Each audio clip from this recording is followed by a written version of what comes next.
अब विनोद अग्निहोत्री, अब विनोद जी की लाइए जरा ऊपर भविष्यवाणी। विनोद जी बताइए, विनोद जी आपकी भविष्यवाणी क्या है? और आपका भी मेरे ख्याल से लगभग वही मानना है, कांग्रेस मजबूत है, बीजेपी से अलग कैसे रह सकता हूँ? तो हमारे इनके नाम राशि एक है, विनोद और विजय। हाँ। और बहुत कुछ हमारी पुरानी मित्रता भी है। विजय जी हम लोग साथ के हैं कि बैच के हैं टाइम्स इंडिया ग्रुप में। तो इनका जो एनालिसिस और लगभग हम लोगों का एक ही जैसा रहता है। लोकसभा चुनाव में भी करीब हम लोगों का यही था। जो देखिए मैं जो बात विजय जी हमेशा कहते हैं, आज उन्होंने नहीं कही, लेकिन मैं उस बात को आज कहूँगा। मैंने ये और कही थी कि 2019 में जब 303 सीटें बीजेपी के अकेले आई थी और 354 सीटें आई थी एनडीए की, और चुनाव पूरे मोदी जी के बिल्कुल चरमोत्कर्ष पे थी लोकप्रियता उनकी। हाँ। बालाकोट और पुलवामा के आलोक में चुनाव हुए थे और पूरा देश राष्ट्रवाद और मोदी जी के प्रति जो है उनके लोगों का समर्पण और प्यार था।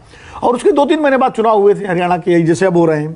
और उस समय बीजेपी बहुमत का आंकड़ा से पीछे रह गई थी, यानी 40 सीट पे अटक गई थी और कांग्रेस 15 सीट से 31 सीट पे पहुंच गई थी। आप देखिए उस समय भी सरकार नहीं बनी और बीजेपी को जरूरत पड़ गई जेजेपी की। यानी वो संकेत तभी था कि लोगों ने, जो विजय जी कहते हैं कि तभी बता दिया था कि बीमारी जो है ये है स्टेज 2 वाली बीमारी थी। लेकिन उस पर बीजेपी लीडरशिप ने तब उसका कोई इलाज नहीं किया। उन्होंने खट्टर जी को कंटिन्यू किया और इलाज करते करते अब स्टेज 4 पे आ गया मामला। जब 9.5 साल हो गए तब उन्होंने इलाज करने की कोशिश की और डोज भी जो दिया उन्होंने, तो शायद बहुत कारगर डोज नहीं दिया। सैनी साहब प्रदेश अध्यक्ष थे, सारी चीज़ें लोग जानते थे, लेकिन सैनी साहब भी कोई वैसी लीडरशिप नहीं थी जैसे कि हरियाणा में मान लीजिए और भी राव इंद्रजीत सिंह उनसे बड़े नेता थे बीजेपी में, जो माने जाते हैं ओबीसी चेहरा ही अगर आपको गैर जाट चेहरा ही लाना था तो। लेकिन खैर वो तो हाईकमान की इच्छा थी। अब एक तो वो कारण एंटी इनकम्बेंसी का। दूसरा, जो लोकसभा चुनाव का अगर आप विश्लेषण करें तो लोकसभा चुनाव में सीधे सीधे मोदी जी के लिए वोट मांगा गया था और उसमें भी 5 सीटें कम हो गई बीजेपी की। 10 में से जो 2019 में 10:0 था वो 5:5 हो गया। यानी कांग्रेस 5 सीटें आगे बढ़ी और बीजेपी 5 सीटें नीचे आई और वोट परसेंटेज भी कांग्रेस का बढ़ा और बीजेपी का लोकसभा से कम हुआ, लोकसभा की तुलना में। तो इसलिए भी जो ट्रेंड है वो दिखता है। फिर जिस तरह से प्रचार को आप देखिए, जो प्रचार कांग्रेस ने जवान, पहलवान और किसान को एक मुद्दा बना दिया, तो वो सारे वर्गों को एक तरह से एड्रेस कर रहे थे।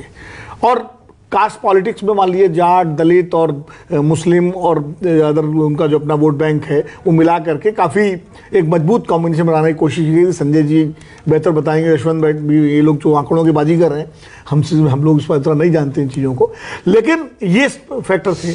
और मुद्दे अनएम्प्लॉयमेंट, किसानों की परेशानी, किसानों के ऊपर जो लाठियाँ चली और जिस तरह से किसान आंदोलन के दौरान हरियाणा सरकार व्यवहार रहा, वो सारे मुद्दे। फिर अभी डंकी वाला एक मुद्दा राहुल गांधी लेके आ गए अमेरिका से, उन्होंने उसको बहुत तेजी के साथ आगे बढ़ाया। तो ये सब चीज़ें जो है, और लगातार संविधान वाला मुद्दा लोकसभा के बावजूद राहुल गांधी उसको पकड़े हुए हैं, जाति जनगणना और संविधान, वो उन्होंने छोड़ा नहीं है। उसके नतीजा क्या निकले क्या नहीं निकले, कुल मिला के सारी चीज़ों से ये जरूर लगता है कि कांग्रेस वहाँ मजबूत स्थिति में है, अपर हैंड है उसका। और एक बात जरूर है, शैलजा को लेकर के बार बार हम लोग चर्चा करते रहे, शैलजा के व्यवहार को लेकर के, लेकिन राहुल गांधी की यात्रा ने कम से कम कार्यकर्ताओं के स्तर पर, हो सकता है शैलजा का मन में अभी भी खटास हो हुड्डा जी के बिहेवियर को लेकर, लेकिन कार्यकर्ताओं के मन में, कांग्रेस पार्टी के जो कार्यकर्ता हैं उनके अंदर राहुल गांधी की जो यात्रा 3 दिन की हुई, उससे भरोसा आया है। और वो उसने एक और उस मोमेंटम को एक्सेलरेट करने का काम किया जो लास्ट प्रचार में होता है। ये सारे फैक्टर, अशोक तंवर जो आए हैं, ये मामूली घटना नहीं है। अशोक तंवर एक तो बीजेपी में उपेक्षित थे, वो तो एक कारण है ही। दूसरा, अशोक तंवर को लग भी रहा होगा कि हरियाणा में कांग्रेस की स्थिति अच्छी हो रही है, तो भैया घर चलो, घर लौट चलें तो आप लौट चले वाली स्थिति होगी, मजबूत हुई और शैलजा जी की स्थिति कमजोर। शैलजा जी, और इसमें एक और चीज है, एक और पॉलिटिक्स है। मैं देख रहा था मंच पे कि हुड्डा जी को मैंने नमस्ते किया, हुड्डा जी ने नमस्ते जवाब दिया, लेकिन हुड्डा जी थोड़ा असहज से दिख रहे थे।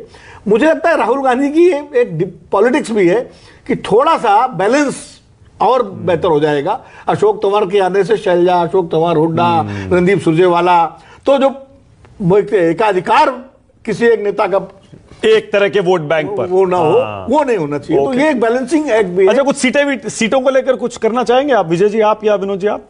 सब सीटों का कुछ नहीं सीटों को करवाओ, लेकर उसके कोई लिए- प्रोजेक्शन सीटों के लिए संजय- या हमने लोकसभा से सबक सीख लिया है? उसके लिए संजय जी और यशवंत जी ज्यादा अच्छा, बेहतर ठीक है। बता पाएंगे, क्योंकि हम लोग जो है सीटों के बारे में मत पूछो, हमने ट्रेंड आप जो ठीक है, ओके। विजय जी करना अब चाहे तो- संजय नहीं, कुमार। मैं तो करता ही नहीं हमेशा इस अच्छा, सीट ठीक को है, लेकर। ओके।